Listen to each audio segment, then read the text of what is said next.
இது வாழ்க்கைக்கு தேவையான ஒரு முக்கியமான கதை. எனவே இறுதி வரை கவனமாக பாருங்கள். கழுகுகளை தாக்க துணிகிற ஒரே பறவை காகம்தான். காக்கைகள் கழுகின் முதுகில் உட்கார்ந்து அதன் கழுத்தை கடிக்கும்.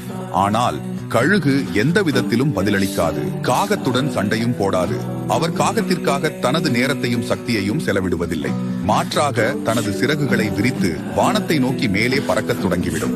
கழுகால் எளிதில் ஒரு மலை உயரம் பறக்க முடியும். அதனால் மேலே போக போக காகத்துக்கு மூச்சுவிட கஷ்டமாகிவிடும். பின்னர் ஆக்சிஜன் இல்லாமல் காகம் கீழே விழுந்து விடுகிறது.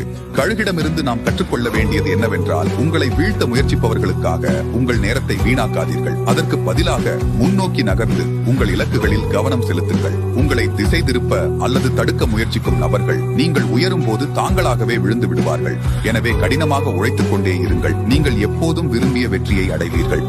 நீங்கள் வளர்ச்சியை ஃபாலோ பண்ணாம இருந்து Download ShareChat.